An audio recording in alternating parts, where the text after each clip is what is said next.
नमस्कार, मैं हूं सुरेश चौहान और आप देख रहे बिंदास बोल।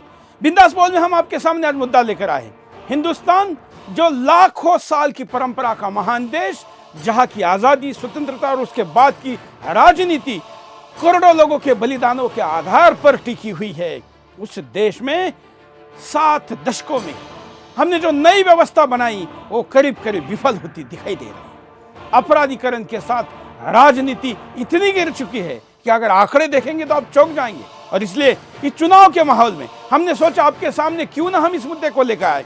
और आज हम आपको कह रहे हैं कि क्या राजनीति का अपराधीकरण चिंताजनक स्तर को पार कर गया है? क्या है आपका कहना? हमेशा की तरह कॉल करके अपनी प्रतिक्रियाओं को सोशल मीडिया और स्काइप के द्वारा हम तक पहुंचा के अब दे सकते हैं। हम आपके कॉल शुरू करें इसके पहले विस्तार से मुद्दे को देखते हैं।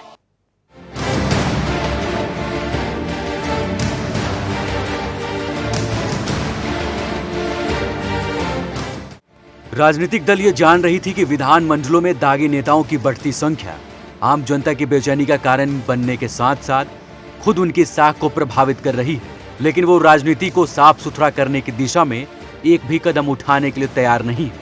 5 राज्यों के चुनावों में फिर से अपराधियों का बोलबाला शुरू हो गया है। निर्वाचन आयोग ने कई बार यह कोशिश की कि राजनीतिक दल कम से कम उन लोगों को प्रत्याशी बनाने से बचे जिनके खिलाफ दायर आरोप पत्र यह इंगित करता है कि वो दोषी पाए जाने की स्थिति में उन्हें 5 साल या इससे अधिक की सजा हो सकती है। लेकिन नेतागण निर्वाचन आयोग की पहल को नाकाम भी करते रहे और देश को यह उपदेश भी देते रहे हैं कि हम राजनीति के अपराधीकरण के खिलाफ हैं। ट्रांसपेरेंसी इंटरनेशनल के ताजा सर्वेक्षण के अनुसार 88% भारतीय नागरिक राजनीतिक दलों को सबसे भ्रष्ट मान रहे हैं। यह हास्यास्पद है कि राजनीतिक दल एक ओर तो ये दावा करते हैं कि वे जनता की नब्ज जानते हैं और दूसरी ओर उसकी अपेक्षाओं के विपरीत काम करते हैं। वे अपनी तमाम दुर्दशा के बावजूद चेतते नहीं दिख रहे हैं। क्या इससे बड़ा मजाक और कोई हो सकता है कि जवाबदेही और जिम्मेदारी का राग अलापने वाले राजनीतिक दल सूचना अधिकार कानून सुधार के दायरे में आने को तैयार नहीं। राजनीति का अपराधीकरण जनतंत्र पर कलंक है। अपराधीकरण की निंदा सब करते हैं, लेकिन चुनाव में उन्हें प्रत्याशी भी बनाते हैं। माफिया होना उनका अतिरिक्त गुण होता है। वे जिताऊ होते हैं। अनेक प्रबुद्ध जनता को दोष देते हैं कि जनता के अपराधियों को चुनना ही राष्ट्र अपराधी जनप्रतिनिधि नहीं चाहता। न्यायालय ने राष्ट्र की इच्छा और संविधान की भावना को ही अभिव्यक्ति दी है। हमारे देश में नेताओं और विशेष रूप से बाहुबली नेताओं को सजा मिलना एक कठिन काम है।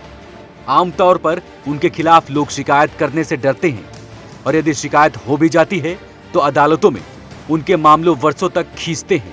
इस दौरान दागी नेता सफाई देते हुए चुनाव लड़ते हैं और जीतते रहते हैं कि उन्हें राजनीतिक बदले की भावना से फंसाया जा रहा है। आम जनता जान रही है कि अमुक नेता भ्रष्ट और आपराधिक प्रवृत्ति का है, लेकिन इस बार उसके सामने ऐसे ही नेता प्रत्याशी के रूप में होते हैं। ऐसे में जनता अपने को ठगा महसूस करती है। वहीं सुप्रीम कोर्ट ने स्पष्ट कर दिया है कि जनप्रतिनिधित्व कानून की धारा 8 असंवैधानिक, भेदभाव भरी और समानता के सिद्धांत के खिलाफ है। इस पर आश्चर्य नहीं कि सुप्रीम कोर्ट का यह फैसला अनेक दलों को रास नहीं आया है। सपा और माकपा समेत कई राजनीतिक दलों ने इस फैसले का खुलकर विरोध किया है। राजनीतिक दलों और सरकार को यह समझना होगा कि सुप्रीम कोर्ट का फैसला लोकतंत्र में आम जनता की आस्था बढ़ाने और राजनीति के अपराधीकरण पर अंकुश लगाने के लिए है। लेकिन राजनीतिक दल बदले की भावना से काम करने वाले कानून का गलत इस्तेमाल करने में समर्थ हो जाते हैं। आखिर जब ऐसा आम जनता के साथ होता है तो राजनीतिक दलों को तकलीफ क्यों नहीं होती? क्या राजनीतिक दल ये चाहते हैं कि जनता के लिए अलग कानून हो और नेताओं के लिए अलग तरह का? अगर कोई जेल जाने पर वोट डालने का अधिकार खो बैठता है तो फिर उसे चुनाव लड़ने का अधिकार क्यों मिलना चाहिए? राजनीति का अपराधीकरण जनतंत्र के लिए भयावह खतरा है। आजीवन कारावास की सजा पाए मान्यवरों को सभा में प्रवेश से वर्जित करने के लिए संसद ने क्या किया? दल तंत्र के बड़े भाग ने अपराधियों को गोद लिया। संवेदनशील राजनीतिक कार्यकर्ता खोटे सिक्के होते गए। आपराधिक चरित्र वाले उन्हें धकियाकर आगे निकल गए। अपराध मुक्त देश जनता की इच्छा है। अपराध मुक्त देश संसद और कार्यपालिका का पहला कर्तव्य है। राजनीति और सत्ता इसी कर्तव्य पालन के उपकरण है। लेकिन यहाँ राजनीति का ही अपराधीकरण है तो अपराध मुक्त देश की बात सोचा भी कैसे जा सकता है? भारतीय राजनीति के लिए आत्ममंथन का समय है।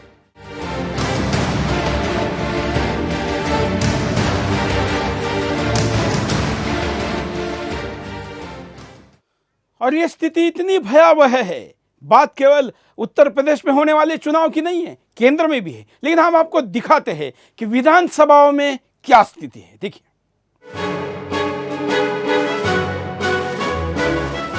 देश की विधानसभाओं के दागी। भारत एक विशाल जनसंख्या वाला देश है जिसे विश्व का सबसे बड़ा लोकतंत्र भी कहा जाता है। यानी यहाँ जनता के प्रतिनिधियों द्वारा शासन चलाया जाता है। इन प्रतिनिधियों का कार्यकाल 5 साल का होता है। इस दौरान देश के विकास की बागडोर इन्हीं जनप्रतिनिधियों के हाथ में होती है। ऐसे में जनप्रतिनिधियों का ईमानदार, चरित्रवान और निष्ठावान होना जरूरी है।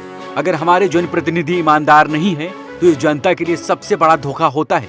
लेकिन अब कानून निर्माता के कानून के सबसे बड़े दुश्मन बन रहे हैं। एसोसिएशन ऑफ डेमोक्रेसी रिफॉर्म की रिपोर्ट के अनुसार देश की सबसे बड़ी पंचायत यानी संसद में 775 सांसदों में 202 सांसद आपराधिक प्रवृत्ति के हैं, जिनमें से 92 पर तो हत्या और बलात्कार जैसे मामले दर्ज हैं। वहीं राज्य विधायिकाओं में 4032 में से 1258 पर आपराधिक मामले हैं, जिनमें से 596 गंभीर किस्म के हैं। राजनीति के अपराधीकरण की प्रवृत्ति कोई नई नहीं है, पर आज इसमें काफी तेजी और बदलाव आ गया है। पहले जहां अपराधियों का सहारा लेकर चुनाव जीता जाता था, आज वही अपराधी चुनाव जीतकर संसद में बैठे हैं और संसदीय कार्य प्रणाली को चला रहे हैं। इससे संविधान और संसदीय परंपराओं की गरिमा गिर रही है। ऐसे में आम जनता का लोकतंत्र से विश्वास उठना लाजमी है।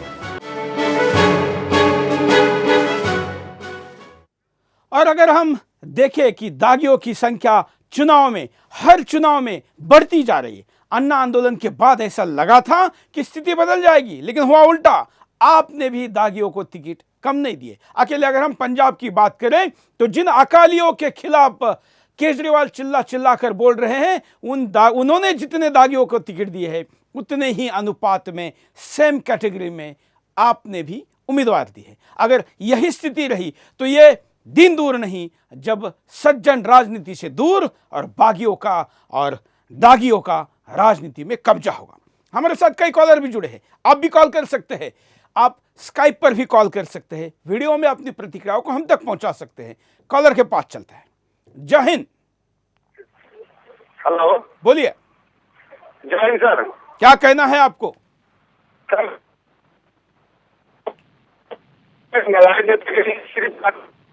चलिए, अच्छे नेटवर्क में आके कॉल करिए। हमारा कॉलर को रिक्वेस्ट है, प्रार्थना है कि जरा सही नेटवर्क में आके कॉल करें। अगले कॉलर। जय हिंद। मैं कुणाल मिश्रा बोल रहा हूँ जमशेदपुर से सर। बोलिए। मैं कुणाल मिश्रा बोल रहा हूँ सर, जमशेदपुर से। हाँ, मैं यही बोलना चाहता हूँ सर, आप बहुत अच्छे चीज उठाए हैं सर आज। आपको इसलिए बधाई सर, सुदर्शन न्यूज को। ठीक है। उसके बाद मैं ये बोलना चाह रहा हूँ, ये राजनीति में जो ये अपराधीकरण होता है, इसके लिए सभी राजनीतिक पार्टी जिम्मेवार है। पहले तो मैं कांग्रेस को, ठीक है, मैं तो कांग्रेस को पहले इसका जिम्मेवार सोचता हूँ। 70 साल से देश में रहा, ठीक है, उसने क्या किया है ना, उसको पहले पूछिए। धन्यवाद। सारे दलों को इसमें दोष देना है, लेकिन कांग्रेस का दोष इसलिए भी ज्यादा है क्योंकि सत्ता में लंबे समय तक हो रही और इसको रोकथाम करने के बजाय उसी समय में ये ग्राफ बढ़ता गया। हम आपको संसद पर भी नजर डालने के लिए कुछ आंकड़े आपके सामने देते हैं। संसद में अपराधी नेताओं की कमी होती नहीं दिखाई दे रही है। लोकसभा में अभी भी कई दागी बैठे हुए हैं। जी हां, 16वीं लोकसभा में 186 सदस्यों पर आपराधिक मामले दर्ज हैं। यानी हमारे 34% नेता अपराधी प्रवृत्ति के हैं संसद में। वहीं 112 सांसदों पर जघन्य अपराध के केस दर्ज हैं, जिनमें हत्या, अपहरण और रेप के केस हैं। करीब 21% सांसदों पर जघन्य अपराध के मामले दर्ज हैं। संसद में 17 सदस्यों पर अटेम्प्ट टू मर्डर के केस दर्ज हैं। 10 सांसदों पर अपहरण और डकैती के केस दर्ज हैं। तो वहीं भाजपा के 63 सांसदों पर आपराधिक मामले दर्ज हैं। कांग्रेस के 44 सांसदों में से 3 पर आपराधिक केस दर्ज हैं। वहीं एडीएमके पार्टी के 3 सांसदों पर आपराधिक मामले दर्ज हैं। शिवसेना के 18 सांसदों में से 8 पर आपराधिक केस दर्ज हैं। ममता बनर्जी की पार्टी के 34 सांसदों में से 12 पर आपराधिक केस दर्ज हैं। ऐसे में 34% सांसद अपराधी प्रवृत्ति के होने पर कैसे जनता की सही सेवा हो सकती है? कैसे राजनीति में अपराध कम हो सकता है?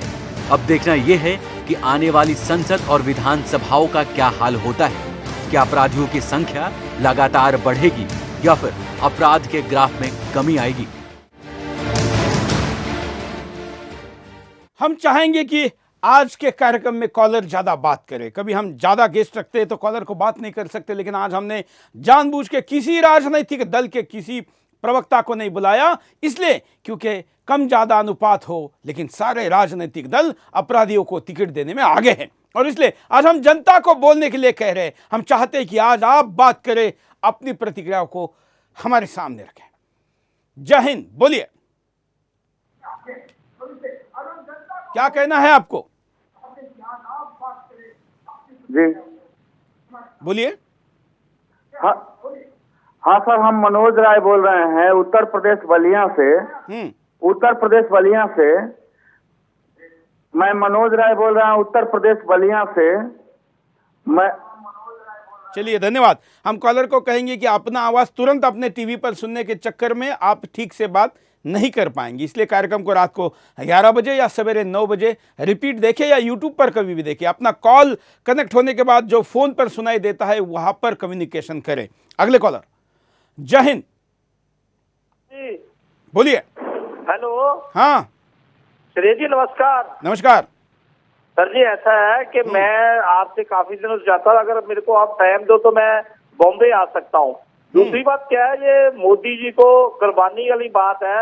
अगर बिल्कुल भी अपराधियों को टिकट नहीं दे, ये इनको पहले अपनी पार्टी में सुधार के बाद, ये तो कुर्बानी है। अब देश कुर्बानी मांगता है, कुर्बानी के लिए कोई ना कोई आदमी चाहिए जो इन अपराधियों को टिकट नहीं दे। क्योंकि कांग्रेस ने 70 साल में अपराधियों पैदा किए, इन्होंने कोई कानून नहीं बनाया कि जो आदमी संसद है अपराधी ना हो।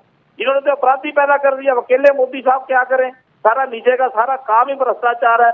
मेरा ट्रांसपोर्ट का गुजरात में, हम भी, हमारे जो दादा लोग थे कुर्बानी वाले थे, हम ईमानदारी के तौर पर अभी गुजरात में बैठे हैं। इनका क्या काम है? देखो, मेरा काम है, गाड़ी रास्ते में जाती है, पुलिस वाला उसको बोल दे भैया अगर हमारा कोई गलती है तो गाड़ी अंदर कर दे। वो 200-400 रुपए के लिए गाड़ी को 4-4 घंटे खड़ा करता है।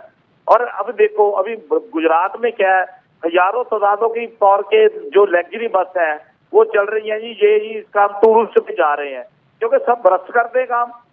बिल्कुल। चलिए, सब जगह पर भ्रष्टाचारी इसलिए फल फूल रहे क्योंकि राजनीतिक महत्वपूर्ण पदों पर क्रिमिनल बैठे हुए। अगर अपने बिरादरी के लोग राजनीति में बैठते हैं, जो कि क्रिमिनल बिरादरी की मैं बात कर रहा हूं, तो नेचुरली स्वाभाविक तौर पर समाज के क्रिमिनल जो है, अपराधी तत्व जो है, उनके लिए एक आश्रयदाता मिल जाता है। अगले कॉलर। जय हिंद। हम आपने इसका स्वागत करते हैं, जो आपने प्रश्न उठाया है बहुत अच्छा है। हेलो, बोलिए। हेलो, क्या कहना है आपको? हाँ जी, रामनगर मथुरा से बोल रहे हैं जी। हाँ, और ये आपने जो उठाया है, ये भ्रष्टाचार का, ये उनका जो अपराधियों का जो अपराधीकरण जो बहुत अच्छा है, इसमें जो सुधार होना चाहिए। बिल्कुल, धन्यवाद। अभी तो हमने चौंकाने वाले आंकड़े आपको दिखाए नहीं, वो दिखाएंगे ब्रेक के बाद। बिंदास बोल।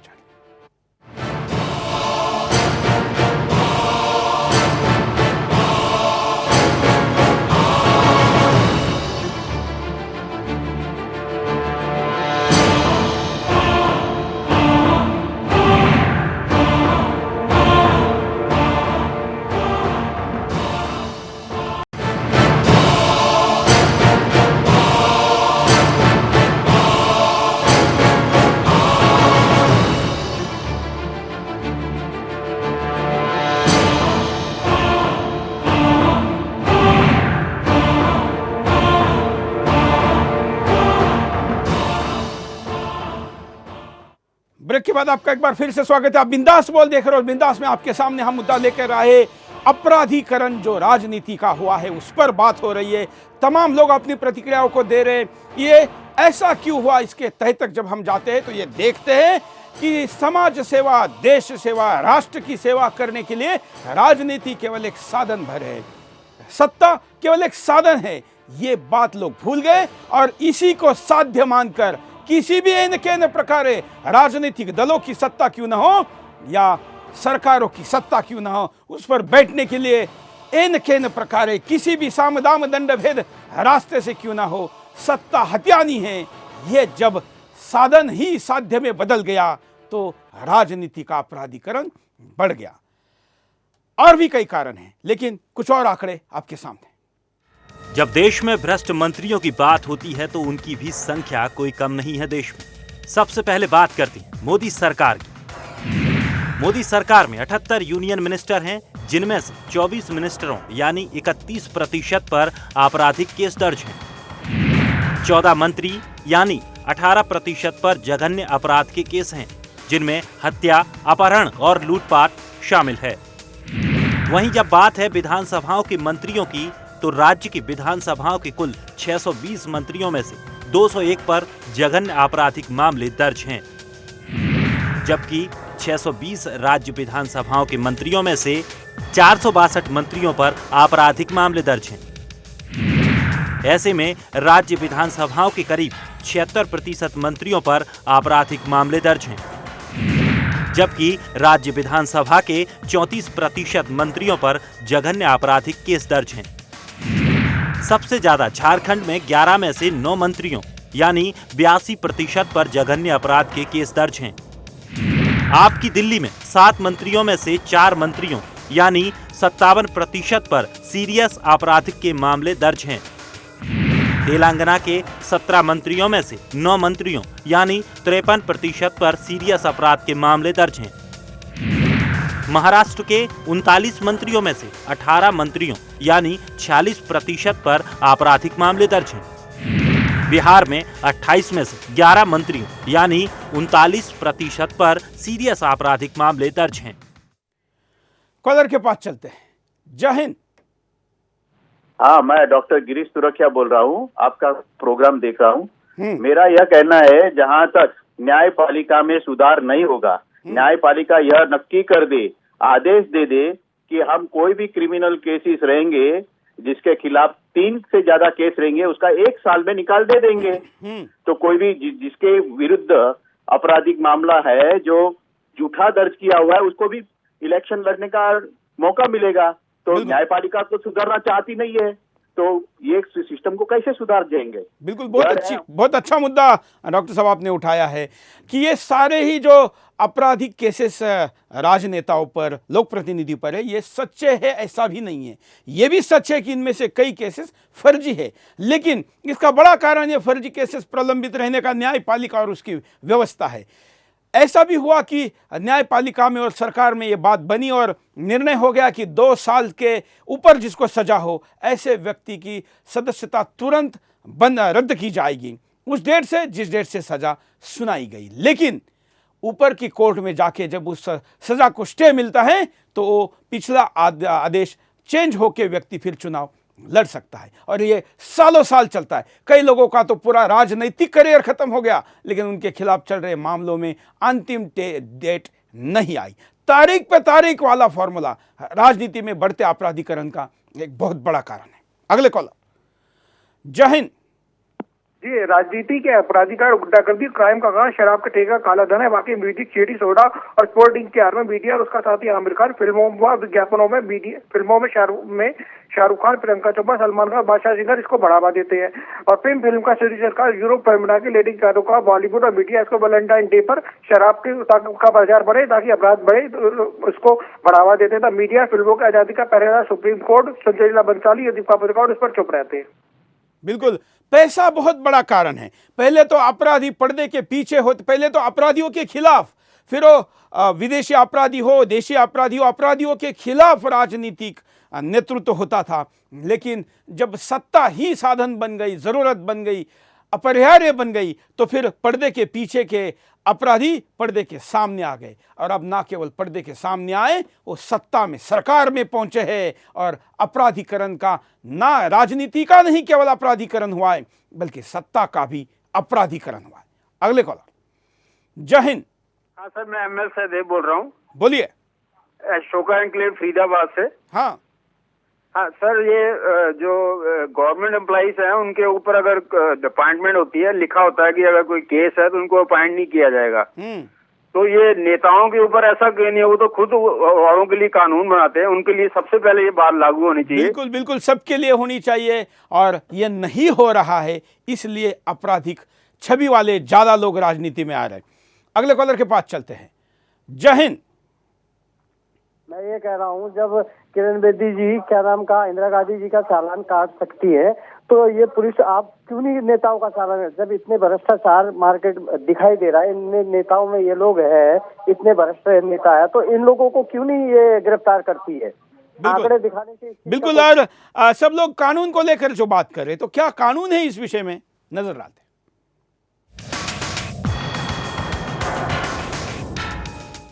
भारतीय राजनीति में अपराधीकरण का इतिहास काफी पुराना है। अंग्रेजों ने भी सत्ता में बने रहने और आतंक फैलाने के लिए अपराधी तत्वों का प्रयोग सांप्रदायिक उन्माद फैलाने के लिए बड़े पैमाने पर किया। राजनीति में बाहुबल का बढ़ता दुरुपयोग न केवल निर्वाचन आयोग के लिए चिंता का कारण है, बल्कि संपूर्ण राष्ट्र के लिए चिंता का कारण है, क्योंकि परिणाम काफी भयावह हो रहे हैं। ये लोकतंत्रता की जड़ों तक को नुकसान पहुंचाने लगे हैं। आम जनता जो लोकतंत्र की जननी है, वह इन अपराधों के अधीन अपने इस स्वतंत्रता अधिकार का प्रयोग करने लगी है।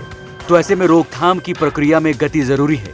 उच्चतम न्यायालय ने निर्वाचन आयोग को सभी उम्मीदवारों से उनकी परिसंपत्तियों, देनदारियों और शैक्षणिक योग्यता के साथ साथ अपराधों की पूर्ववर्ती जानकारी यदि कोई हो तो प्राप्त करने के निर्देश दिए हैं। सब कुछ अकेली न्यायपालिका नहीं कर सकती, इसमें संसद के योगदान की भी आवश्यकता है। विगत कुछ वर्षों में शासन ने अपराधियों और आतंकवादियों के समक्ष घुटने टेकने की नीति अपनाई है, किंतु अब उसे दृढ़ फैसले लेने चाहिए और लेने होंगे। राजनीति के अपराधीकरण की समस्या की जड़ राजनीतिक दलों में होती है। राजनीतिक दल अपना शुद्धिकरण करे। दलों का लक्ष्य पारंपरिक रूप से सत्ता प्राप्त करना ही होना चाहिए और लक्ष्य प्राप्ति का साधन उचित होना चाहिए। राजनीतिक दलों के द्वारा अपराधियों को अपना उम्मीदवार बनाने में कठोर परहेज हर हालत में किया जाना चाहिए। राजनीति में अपराध को रोकने के लिए सुप्रीम कोर्ट ने कई प्रयास किए। सुप्रीम कोर्ट ने 5 जनवरी 2005 के अपने फैसले में संशोधन करते हुए 10 जनवरी 2013 को जनप्रतिनिधि कानून की धारा 8 की उपधारा 4 में संशोधन किया। अब इसके तहत अदालत द्वारा 2 या इससे अधिक साल सजा पाने वाले व्यक्ति को अपनी सदस्यता छोड़नी होगी।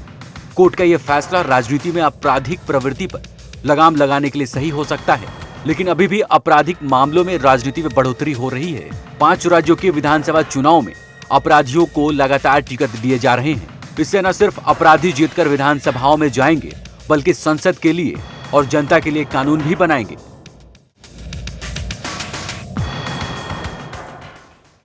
राजनीति के अपराधीकरण के लिए एक बहुत बड़ा कारण कुछ भी करके सत्ता में बने रहना ये भी है, और इसलिए जब जोड़ तोड़ की राजनीति आती है तब अपराधी तत्व सबसे ज्यादा आगे आते हैं, क्योंकि सत्ता के ज्यादा करीब हो जाना चाहते हैं और दल बदलू वो ज्यादा होते हैं, और इसलिए किसी भी तरीके से राजनीतिक सत्ता में बने रहना ये मजबूरी अपराधीकरण बढ़ाती है। एक छोटे से ब्रेक के लिए रुकते, ब्रेक के बाद फिर आएंगे बिंदास बोल।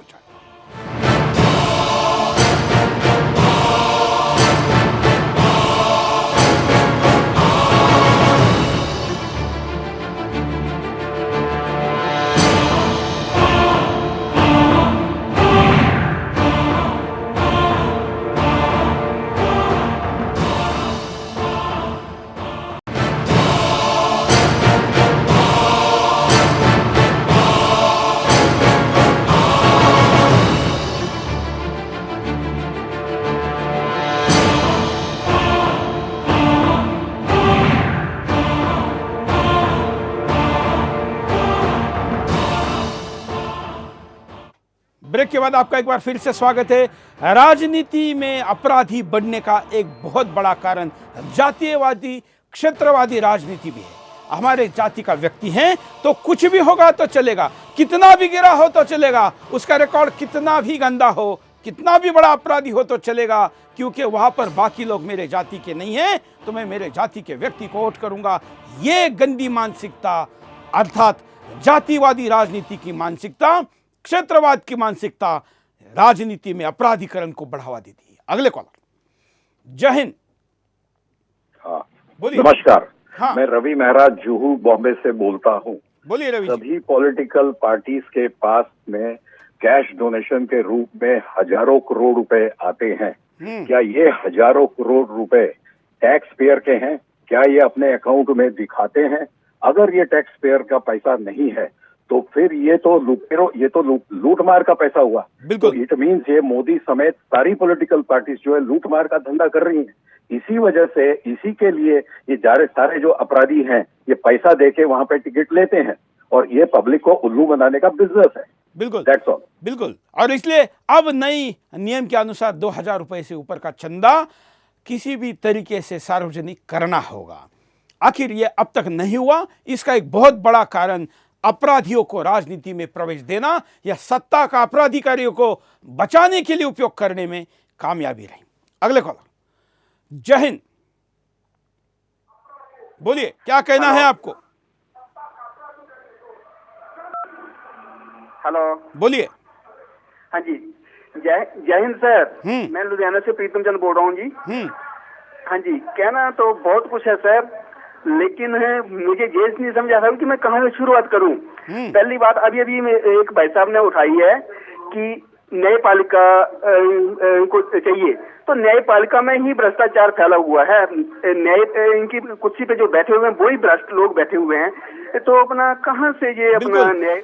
इसका कारण है भाई साहब, क्योंकि समाज का ही प्रतिनिधित्व न्यायपालिका में होगा, राजनीति में होगा, पत्रकारिता में होगा, बिजनेस में होगा, समाज के सारे क्षेत्रों में समाज का ही तो प्रतिनिधित्व होगा ना। तो जब कुएं में गंदगी है तो हर एक बर्तन में, हर एक घर में, हर नाली में जाएगी। और इसलिए समाज को दुरुस्त करना, उपाय की दिशा में जब हम जाएंगे तो यही कहेंगे कि समाज को सुधारने की ज्यादा जरूरत है। अगले कॉलर, जय हिंद। हेलो, बोलिए। नमस्ते सर।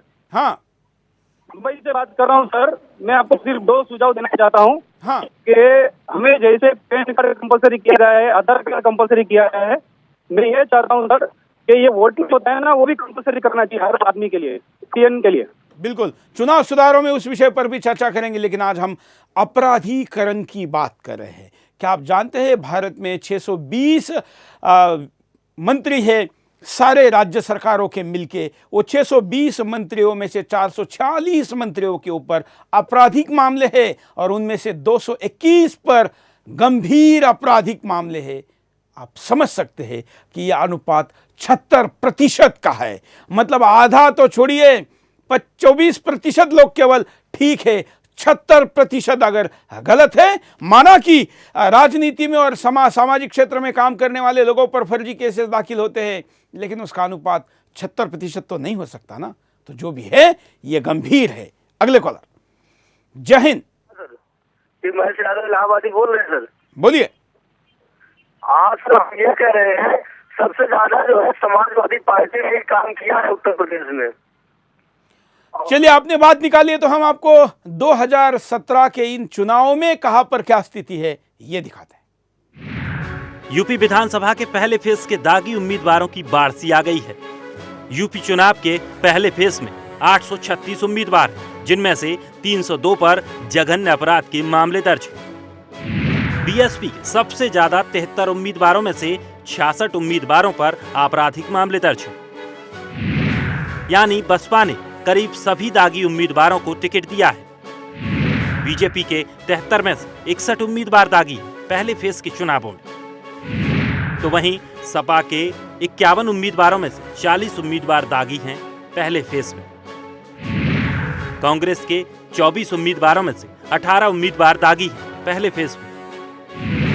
रालोद के 57 उम्मीदवारों में से 41 उम्मीदवार दागी हैं पहले फेज के चुनाव। तो वहीं 293 निर्दलीय उम्मीदवारों में 43 उम्मीदवार दागी हैं पहले फेज के यूपी चुनाव में। तो वहीं उत्तर प्रदेश में 2012 विधानसभा के 402 विधायकों में से 189 विधायकों पर आपराधिक मामले दर्ज हैं। ऐसे में 2012 के यूपी विधानसभा में करीब 50% विधायकों पर आपराधिक मामलों के केस दर्ज हैं। कॉलर के पास चलते हैं। जय हिंद। सुरेश जी नमस्कार। बोलिए। हाँ सर, सुरेश जी नमस्कार। बोलिए, क्या कहना है? योगेश बोल रहा हूँ, मध्य प्रदेश के नरसिंहपुर जिले से बोल रहा हूँ। बोलिए। तो मैं इस राजनीति में जो अपराधीकरण को रोकने के संबंध में आपसे बोलना चाहता हूँ कि इसके लिए सबसे ज्यादा जिम्मेदार है क्षेत्रवाद। जैसा कि अभी थोड़े हमारे और एक दो कॉलर्स ने संबंध में बात की है, तो मुझे लगता है कि सबसे ज्यादा जरूरी है चुनाव आयोग को मजबूत बनाकर सिर्फ इस बात को रखना कि केवल पूरे देश में 2 पार्टियां होना चाहिए, और उन पार्टियों के लिए पहले चुनाव हो कि जिस पार्टी को, जिस क्षेत्रीय पार्टी को जिस पार्टी में शामिल होना है वो हो जाए, और उसके बाद हमारे देश में केवल 2 पार्टियां हो। इसके फायदे नुकसान हो सकते हैं, मैं ये मानता हूं, और उसके लिए सख्त नियम कानून चुनाव आयोग बना है। दूसरी बात ये कहना चाहता हूं सर कि इसके संबंध में एक और नियम हो सकता है कि जो भी हमारे उम्मीदवार चुनाव लड़ना चाहते हैं उनके लिए एक प्री एग्जाम जरूर हो, और उस प्री एग्जाम इसलिए हो क्योंकि हमारा देश चलने के लिए संविधान उसकी बिल्कुल आप चुनाव सुधारों की बात करें और उस पर भी हम अगले हफ्ते में बिंदास में बात करेंगे। आज हम अपराधीकरण की बात करें, ये भी चुनाव सुधारों का मुद्दा है, लेकिन चुनाव सुधार बहुत बड़ा कैनवास है और उस पर एक हिस्सा राजनीति के अपराधीकरण का है। राजनीति के अपराधीकरण के कई पहलू है और पहलुओं पर भी नजर डालेंगे, लेकिन कुछ कॉलर को लेते हैं। जय हिंद, बोलिए। हाँ जी, नमस्ते जी। नमस्ते, बोलिए। हाँ जैन चौहान साहब। हाँ, क्या कहना है? हाँ चौहान साहब, मैं ये बोलना चाहता हूँ कि जितने भी ये राजनेता हैं इसमें से 50% भ्रष्ट निकल रहे हैं। तो मैं ये चलिए, आपका आवाज तो सुनाई नहीं दिया, लेकिन एक बड़ा कारण राजनीति में पैसों का बोलबाला और अमीर कैंडिडेट का भी कारण रहा है। अगर हम गोवा में देखें तो इतने छोटे से राज्य में एवरेज अगर निकाले तो जितने लोगों ने वहां पर फॉर्म भरा है या चुनाव मैदान में थे उनमें एवरेज अगर हम निकाले तो 4.5 करोड़ रुपए की आय हर व्यक्ति की थी, संपत्ति थी। तो अगर इतने अमीर लोगों ने विधानसभा चुनाव, वो भी गोवा जैसे छोटे राज्य में लड़ना है, तो आप समझ सकते हैं कि लोकसभा का क्षेत्र कितना बड़ा होता है और वहां पर कितने पैसे की जरूरत आती होगी। यह पैसा आएगा कहां से? सीधे मार्ग से आएगा नहीं, और इसलिए अपराधी के रास्ते पैसे का बोलबाला बढ़ता है और वो राजनीति में सीधे दखल देता है। यह भी कारण रहा है। अगले कॉलर। जय हिंद। एक सवाल है आपसे। हाँ, कि जैसे राजनीति में अपराधी होते हैं और वो राजनीति अपने पद पे बने रहते हैं, तो क्या उनको मैसेज आता है जब तक उनके ऊपर मुकदमा चलता है? क्या उनको? बिल्कुल, ये मुद्दा अभी न्यायपालिका का उठा था। मैं दर्शकों को चाहूंगा कि मुद्दों को रिपीट ना करें तो ज्यादा अच्छा है। हम जरा आपको गोवा के विधानसभा में क्या स्थिति, इस चुनाव में क्या स्थिति थी देखिए। गोवा के चुनाव में दागी उम्मीदवारों की बाढ़ सी आ गई है। गोवा में करीब 62% उम्मीदवार दागी हैं, तो 20% पर जघन्य अपराध के केस हैं। सबसे ज्यादा शरद पवार की पार्टी एनसीपी के दागी उम्मीदवारों को टिकट दिया है, जिन पर सीरियस अपराध के केस दर्ज हैं। कांग्रेस पार्टी ने 17% दागी उम्मीदवारों को टिकट दिया है, जिन पर जघन्य अपराध के केस हैं। तो वहीं भाजपा के 16% उम्मीदवारों पर हत्या और अपहरण जैसे जघन्य अपराधों के केस हैं। आम आदमी पार्टी के 13% उम्मीदवारों पर जघन्य अपराध के केस हैं, जो गोवा चुनाव में लड़ रहे हैं। पंजाब में क्या स्थिति रही, इसको भी देखते हैं। जब बात पंजाब की आती है तो पंजाब में दागी उम्मीदवार भी कम नहीं है। पंजाब में 1063 पुरुष और 81 महिला उम्मीदवार, जबकि एक थर्ड जेंडर है। पंजाब में करीब 15% दागी उम्मीदवार चुनाव लड़ रहे हैं। तो वहीं पिछली बार पंजाब में 12% दागी उम्मीदवारों ने चुनाव लड़ा था। पंजाब के 7% उम्मीदवारों पर जघन्य अपराध के केस दर्ज हैं, जो पंजाब में 77 उम्मीदवारों पर जघन्य अपराध के मामले दर्ज हैं, जिनमें हत्या भी शामिल है। पंजाब में सबसे ज्यादा कांग्रेस ने 19% अपराधी उम्मीदवारों को टिकट दिया है। अकालियों ने पंजाब में 11% दागी उम्मीदवारों को टिकट दिया है। आम आदमी पार्टी ने पंजाब में 11% दागी उम्मीदवारों को टिकट दिया है, जो दागी उम्मीदवारों से लड़ने की बात कहती है। अगर हम राज्य की बात करें तो सरकारों की स्थिति क्या है? जो झारखंड है वहां पर 11 में से 9 मंत्री दागी है, और दिल्ली की बात करें जो कि बहुत साफ सुथरी छवि की दावा करने वाली और इसी आधार पर राजनीतिक दल बनकर सत्ता में आई आप अर्थात केजरीवाल पार्टी की बात करें तो 7 में से 5 मंत्री दागी है। और अब तो कई मंत्रियों को रिजाइन भी देना पड़ा है और अब मुख्यमंत्री और उप मुख्यमंत्री पर भी केस रजिस्टर हो रहा है या हो चुका है। ऐसी स्थिति में हम तेलंगाना को भी अगर देखें तो वहां पर भी अनुपात 57% का है। ये तीनों स्टेट है जहां पर सबसे ज्यादा मंत्री दागी है। अगर हम विधायकों की बात करें तो उत्तर प्रदेश और महाराष्ट्र सबसे अव्वल है। अगले कॉलर, जय हिंद। हेलो, बोलिए। हाँ, जय हिंद जवान जी। मैं कमलेश समीर विठाला से बोल रहा हूँ। हाँ, आज का प्रश्न बहुत बढ़िया प्रश्न आपने उठाया है, लेकिन सारा ही प्रश्न ये मोदी जी के समय ही उठा क्यों जा रहा है? नहीं, ये तो हम पूरे 70 साल का प्रश्न उठा रहे हैं। पहले बात सुनिए ना, ये प्रश्न का जगत जननी कांग्रेस है। जिस दिन इस देश का संविधान लिखा गया था उस दिन ही ये अपराध का जन्म हुआ था। जिस दिन एकीकृत न्याय प्रणाली का व्यवस्था नहीं किया गया था, एकीकृत शिक्षा का व्यवस्था नहीं किया गया था, एकीकृत स्वास्थ्य का व्यवस्था नहीं किया गया था, उस दिन ही अपराध और भ्रष्टाचार का जन्म हुआ था। क्योंकि जो इससे पीड़ित हुए थे वो अपना अपना ही। बिल्कुल, धन्यवाद। अगले कॉलर के पास चलते हैं। जय हिंद। मैं ये बोलना चाहता हूँ कि ये भ्रष्टाचारी लोग तो अभी तो और बढ़ेगा, क्योंकि अभी जो मोदी का जो नारा है, विकास का नारा जो दे रहे हैं, अभी इतना फंड भी इकट्ठा हुआ है। अभी जो भी पार्टी के लोग जीत के आएंगे, मोदी को विकास करना है, विकास करने के बावजूद जो इनके पास तो फिर फंड और ज्यादा आएगा और करप्ट लोग इसके अंदर आ जाएंगे और करप्शन। हम ऐसा क्यों कहते हैं? हम क्यों नहीं सजग बन सकते? हम क्यों नहीं एक सजग नागरिक की भूमिका बना सकते? हमारे घर के सामने बन रही रोड वास्तव में कितने रुपए की बन रही है, ये आप जानते हैं? हमने पिछले दिनों ये सुदर्शन का जो पुराना ऑफिस नोएडा के सेक्टर 4 में था, पता चला कि उसके सामने की रोड 2 डिपार्टमेंट ने दावा किया था कि हमने बनाए और दोनों ने बिल भी रिलीज कर दिए थे। ये बात केवल नोएडा में नहीं, हिंदुस्तान के तमाम गली चौराहे में होती है। एक रोड 2-2 डिपार्टमेंट बनाकर उसके बिल भी निकलवा लेते हैं और मेंटेनेंस के नाम पर सालों गड्ढों में हम सफर करते हैं। हम जागते नहीं तो लुटेरे लुटेंगे, नहीं तो क्या होगा? आखिर हम अपने घर में ताला लगाते हैं, जागते हैं, सजग रहते हैं, लेकिन हम सरकारी संपत्ति अपनी संपत्ति है मानकर अगर नहीं देखेंगे तो लूटने वाले तो लुटेंगे ही ना। अगले कॉलर, जय हिंद।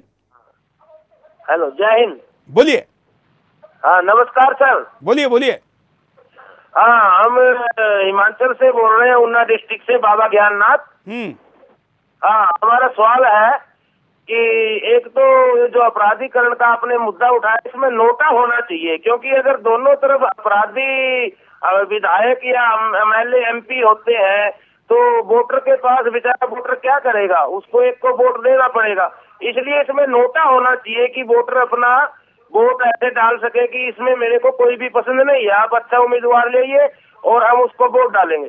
और हमारा एक इसमें ये बात है कि और हम ये जो बदलाव की बातें करते रहते हैं, बदलाव नहीं हो सकता सर, क्योंकि ये अंग्रेजी शासन द्वारा निर्मित किया हुआ कॉन्स्टिट्यूशन संविधान है। इसको पूरे के पूरे को बदलना पड़ेगा, जड़ से उखाड़ना पड़ेगा, तभी कुछ इस देश का भला हो सकता है। नहीं तो हम चिल्लाते रहेंगे, कुछ होने वाला नहीं है। बिल्कुल, धन्यवाद। उत्तर प्रदेश में रालोद ने जो सूची अभी तक है डिक्लेयर की है, उसमें 57 में से 41 उम्मीदवार, आप कल्पना कर सकते हैं कि 57 में से 41 उम्मीदवार दागी है। अगर यही अनुपात है तो फिर शुद्धिकरण की प्रक्रिया कहीं शुरू भी हुई है नहीं, या केवल बिगाड़ने की प्रक्रिया ही गति से आगे बढ़ रही है। अगले कॉलर, जय हिंद। Hello sir. क्या कहना है आपको? Sir, hello. हाँ सर, जय हिंद सर। हेलो, बोलते रहिए जल्दी, नहीं तब तक कुछ और दागे आ जाएंगे राजनीति में। अरे सर जी, ये कहना चाहता हूँ आपको, उत्तर प्रदेश में जो भारतीय जनता पार्टी के जो MPs हैं वो आपको दागी नहीं दिखते क्या? बिल्कुल, सबके देख रहे हैं। और हमने इस वक्त आपके स्क्रीन पर जितने आंकड़े दिखाए हैं वो भारत के सारे राजनीतिक दलों के आंकड़े हैं। हिंदुस्तान का कोई भी राजनीतिक दल अछूता नहीं है, अनुपात अलग हो सकता है। पूरा शो देखिए तब कमेंट करिए। धन्यवाद। अगले कॉलर के पास चलते हैं। जय हिंद। बोलिए। हेलो। हाँ, ये मैं पूछना चाहता हूँ कि जैसे कि अभी राजनेता हमारे चुनाव कर रहे हैं, ठीक है, ये नोटबंदी को लेकर के इतनी बड़ी सारी चीजें चारों तरफ हुआ, एक गरीब तत्व के लोग सारे लोग परेशान हैं। कभी हमारे राजनेता जो है 4 चक्के से पैदल चलते हुए नहीं दिखाई दिए। भले ही जेब फटी हुई दिखाई देते हैं लेकिन हेलीकॉप्टर में फिरते हैं। ये तो भारत के राजनीतिक स्थिति है।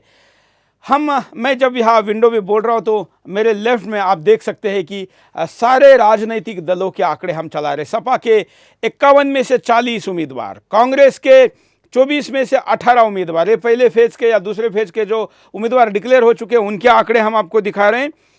इसमें सारे राजनीतिक दलों की स्थिति है। रालोद के 73 में से 41 उम्मीदवार, 3 दलों का अभी तक हमने दिखाया, अभी हम आपको चौथे दल का भी दिखाते हैं। ये 293 निर्दलीय उम्मीदवार है, जिनमें से 43 उम्मीदवार दागी है जो पहले फेज में यूपी में चुनाव में अब तक आए हैं। आंकड़े और भी है। यूपी चुनाव के पहले फेज में 836 उम्मीदवार है, जिनमें 302 पर जघन्य अपराध के मामले हैं। 800 में 302, मतलब आप समझ सकते हैं कि आंकड़ा कितना बड़ा है। इसके साथ साथ मायावती, भाजपा, कांग्रेस और रालोद, ये राजनीतिक दलों के साथ अन्य छोटे मोटे दल के भी आंकड़े आपको देखने को मिलेंगे। अगले कॉलर के पास चलते हैं। जय हिंद।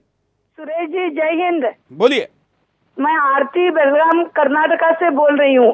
बोलिए बोलिए। जो आपने मुद्दा उठाया है इसके लिए समाज ही बहुत जिम्मेदार है। मुझे पूछना है, हाँ, कितने अपने माता पिता अपने बच्चों को राजनीति में जाने के लिए देते हैं? हम तो बच्चों को 99% की शिक्षा दे रहे हैं और सिर्फ पैसे कमाने की शिक्षा दे रहे हैं। किसका बच्चा कितना कमाता है?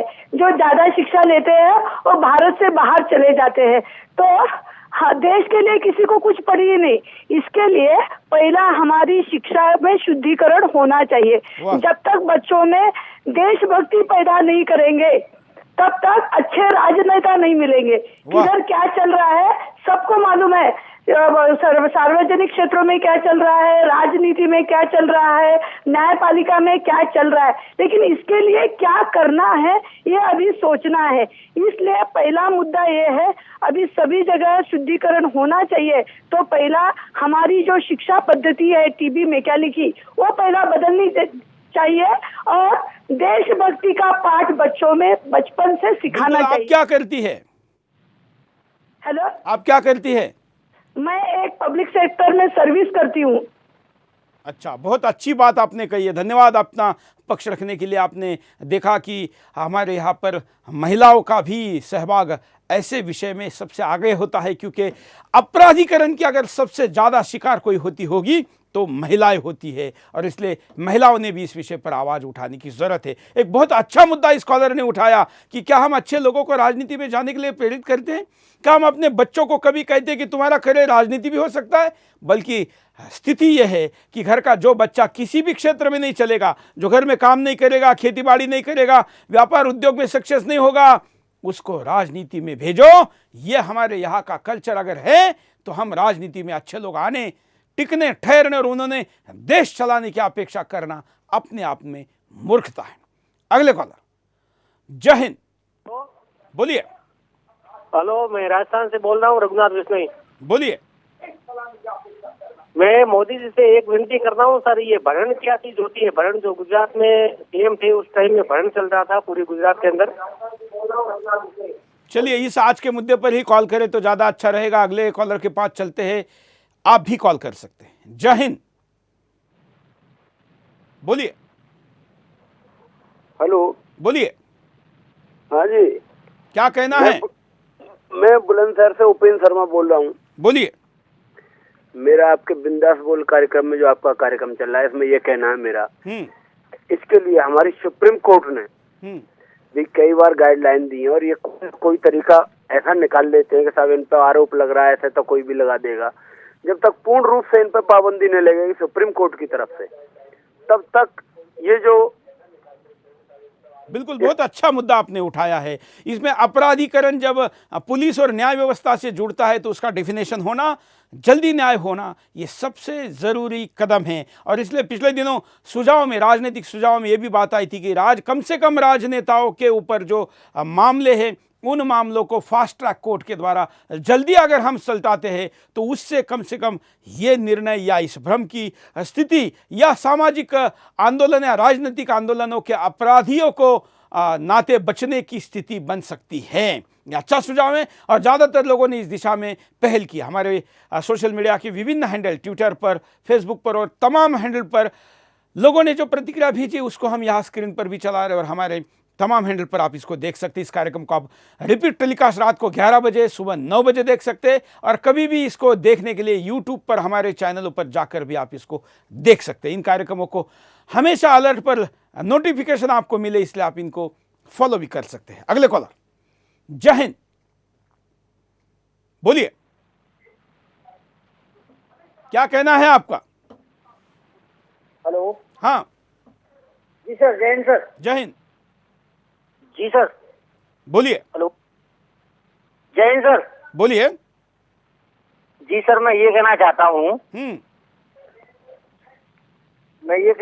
हूँ कि जिस प्रकार से आपने जो दागी उम्मीदवारों का नाम बताया इसमें, चलिए धन्यवाद।